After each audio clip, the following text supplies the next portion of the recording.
Bonjour messieurs, dames, bienvenue à Télésorg Info. J'espère que vous allez bien, pour ma part je me porte plutôt bien. Aujourd'hui vous allez assister à la présentation d'un journal télévisé par le lycée Montesquieu. Ce journal sera composé de différentes chroniques, sociétés politiques nationales et internationales, faits divers et sports, puis d'un reportage et de la météo. À la une, nous allons parler des évacuations de civils et de combattants rebelles dans la région de la Ghouta orientale qui se trouve en Syrie. Plusieurs milliers de combattants rebelles et de civils s'apprêtent à quitter jeudi la Ghouta orientale, une première depuis le lancement d'une offensive du régime syrien, déterminé à reconquérir dans son intégralité l'ultime bastion des insurgés aux portes de sa capitale. À Arasta, les premières sorties de civils ne feront aux alentours de 5 heures. L'opération a pris du retard, a constaté un autre correspondant de l'AFP qui a vu des soldats des armées russes et syriennes postés à la périphérie de cette localité. Sous la supervision de la police militaire russe, des ambulances et une dizaine de bus vides se sont dirigés vers le secteur rebelle de Arasta, dont une partie est déjà sous contrôle du régime. Cette initiative intervient en vertu d'un accord passé avec le pouvoir du président Bachar al-Assad. Les bombardements quotidiens et les tirs incessants ont tué plus de 1500 civils, dont 315 enfants selon l'OSDH. Les civils et les derniers rebelles munis de leurs armes seront transférés dans le nord-ouest du pays, certainement dans la province d'Idlib, qui échappe encore au régime Assad. La guerre en Syrie, déclenchée en 2011 avec la répression dans le sang par le régime de manifestations pro-démocratie, a fait plus de 350 000 morts et forcé des millions de Syriens à l'exil. À l'étranger, le harcèlement sexuel se poursuit sur des journalistes en Russie. En Russie, des médias boycottent le Parlement après un scandale de harcèlement sexuel. Moscou, 22 mars, des rédactions de médias russes boycottaient le Parlement russe en retirant leurs journalistes pour dénoncer la décision d'une commission disculpant un député accusé de harcèlement sexuel. Le député Leonid Slutsky a été examiné mercredi sur les accusations portées par des journalistes. Cependant, la commission d'éthique de la Douma n'a pas trouvé la violation des règles de comportement. Avec cette décision, la commission a dénoncé sur son site le groupe RBK annonçant le retrait de tous ses journalistes. La chaîne de télévision Dojd a annoncé à prendre la même décision, qualifiant la décision de la commission d'inacceptable et humiliante. La Douma est désormais considérée comme un lieu de travail dangereux pour les journalistes des deux sexes.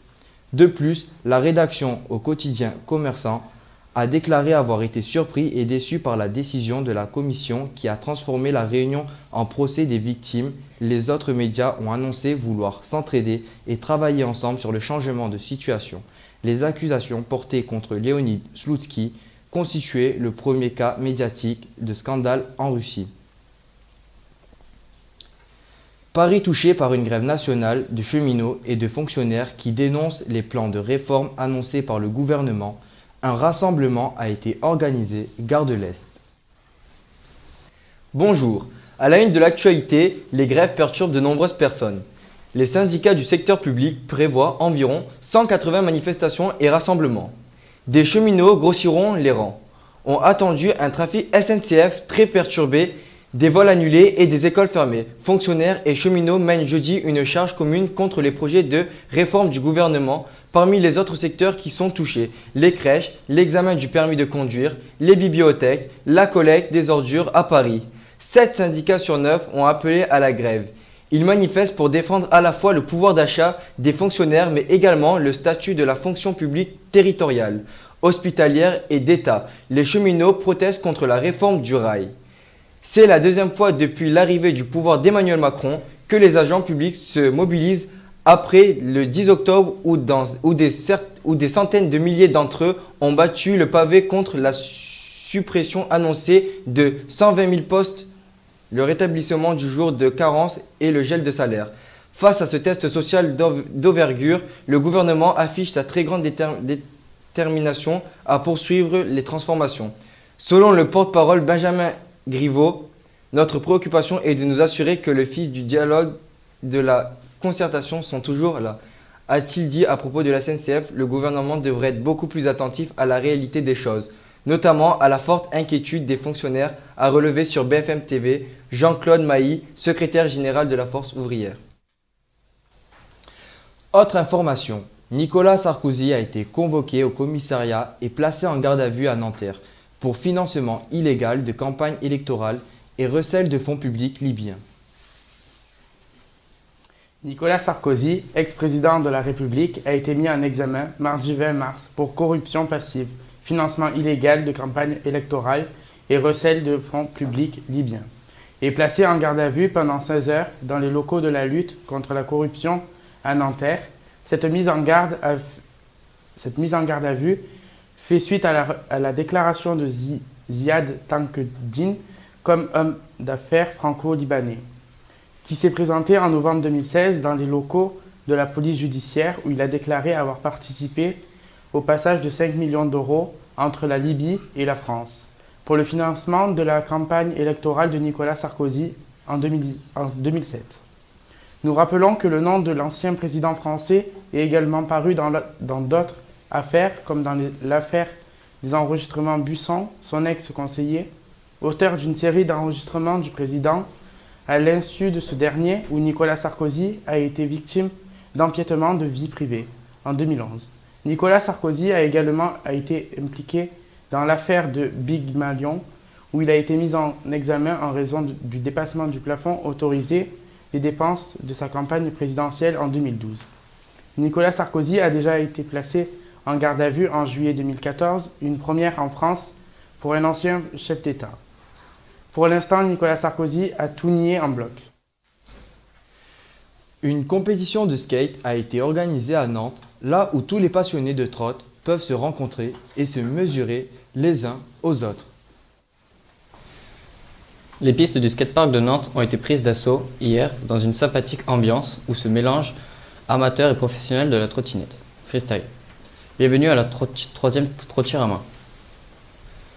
Les sports urbains ont fait une place à un phénomène en plein essor, la trottinette freestyle.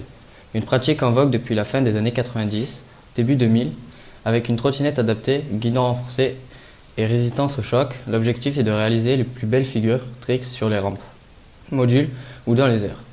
Des performances spectaculaires sur des installations qui simulent le mobilier urbain.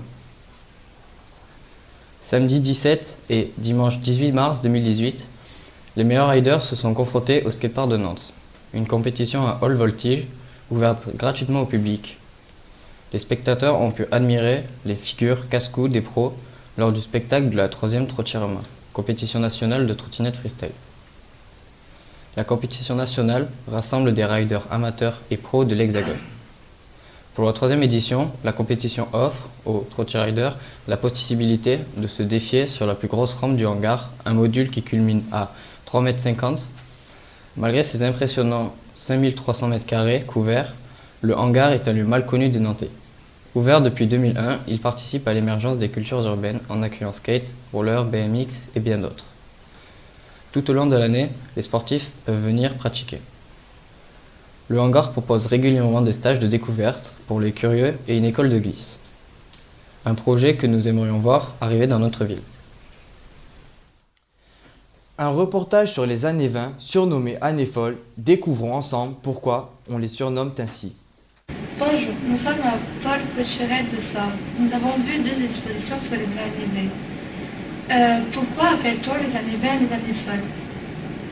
Alors, les années folles correspondent à une période qui commence en 1920 et qui termine en 1929 avec la crise économique.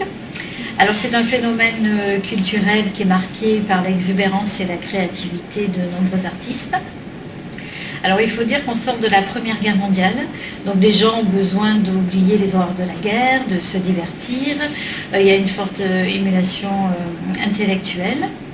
Voilà, c'est quand même un mouvement qui se cantonne à la ville de Paris et qui concerne notamment une élite fortunée. Le Paris des années 20. Mouvement culturel et du plaisir. Vie de luxe. Les gens découvrent le jazz, le charleston, les cocktails, admirent le style art et déco et les créations de Coco Chanel. Que pouvez-vous nous en dire de plus? Effectivement, c'est un foyer culturel et artistique. Alors, on découvre de nombreux artistes, par exemple des photographes comme Anne Rey, des musiciens comme Sidney Bechet, des danseuses, Joséphine Baker, Diaghilev. Il y a également des cinéastes, je peux vous citer Louise Buñuel. Beaucoup d'écrivains, notamment Colette, Breton, Éluard, Apollinaire. Donc voilà, donc c'est vraiment un foyer culturel et artistique. Et tous ces personnages fréquentent les cafés, les cabarets, les théâtres. Donc ils ont une vie, on va dire, une vie parisienne, et ils vivent notamment la nuit. Nous avons remarqué que beaucoup de créations n'étaient pas forcément françaises. Pouvez-vous nous dire pourquoi? Alors effectivement, il y a beaucoup d'artistes étrangers, alors notamment des artistes russes qui ont fui la révolution bolchevique qui a eu lieu en 1917 dans leur pays. Donc je peux vous citer Diaghilev. Alors Diaghilev qui est un célèbre danseur et chorégraphe. Et en fait, il a créé il a, on va dire, exporté les ballets russes en France. Et son idée est de dépoussiérer justement la danse classique. Et il propose de nouvelles chorégraphies. Alors également Joséphine Baker, célèbre danseuse américaine, est venue en France parce qu'elle participe à la Revue Nègre qui se produit dans les cabarets parisiens. Voilà, donc ça, on va dire, c'est les deux figures emblématiques. Voilà, Parlons maintenant de littérature avec Colette. Colette est mariée à Henri Gaultier-Villars, surnommé Willy, qui a fait de sa femme une nègre littéraire. Colette ne touche pas un centime de ses revenus. Elle prend ensuite la décision de se divorcer de son mari parce que sa vie d'épouse l'ennuyait. L'envie d'écrire vient plutôt de Colette ou de son mari? Alors l'envie d'écrire, je pense, vient de Colette au départ. C'est vraiment une figure de la littérature française. Elle a beaucoup de talent. Alors effectivement, à cette époque, les femmes n'avaient pas le droit d'écrire sous leur nom, d'où l'idée d'écrire sous le nom de son mari. Mais effectivement, son mari s'accapare la propriété intellectuelle de ses romans. Colette, il faut rappeler, elle est la première femme à avoir été élue à l'Académie Goncourt en 1945. On a pu apercevoir sur sa biographie une phrase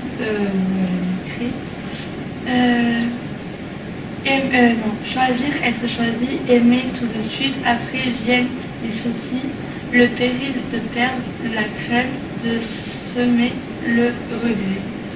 Dans cette phrase, on peut comprendre que Claudette a aimé son mari, mais qu'elle le regrette. Et bien cela, et pourquoi? Alors oui, alors Colette, en fait, c'est une femme qui est libre, qui est émancipée, qui est assez anticonformiste. Et au départ, voilà, elle a fait comme les jeunes filles de son époque. Elle s'est mariée très jeune, donc son mariage n'a pas vraiment été un succès. Elle a été déçue par son mari. Et donc voilà, elle regrette effectivement la première partie de sa vie, mais sachant qu'après, on va dire, elle s'est bien rattrapée. Voilà, elle est vraiment une figure des années 20, justement par son côté libertaire et anticonformiste. Pour conclure, passons à André Breton, qui a pu rencontrer Tristan Tzara et Paul Éluard, avec qui il a développé le mouvement Dada. Que pouvez-vous nous dire du mouvement Dada en France? Alors au départ, le mouvement Dada est un mouvement international. C'est un mouvement littéraire, artistique, intellectuel.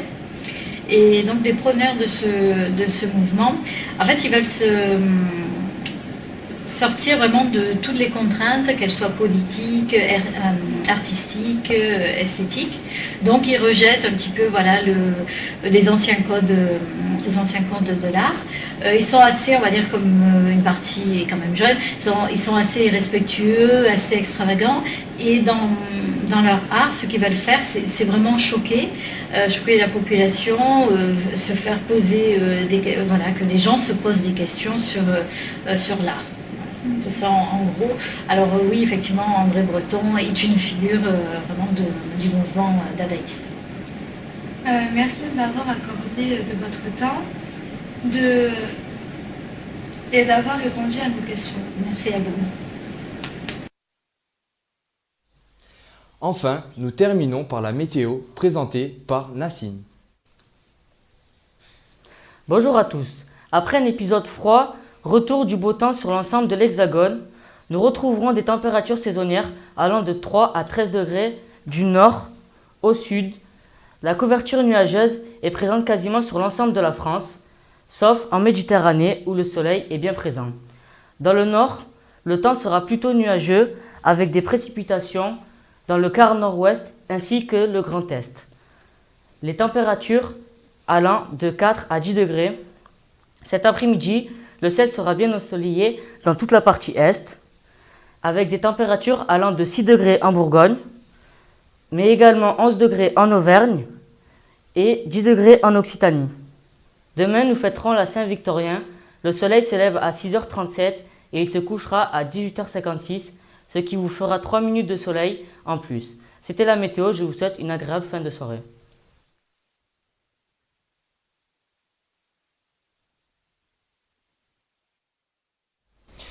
En vous remerciant d'avoir regardé sur Journal télévisé et passé une agréable soirée.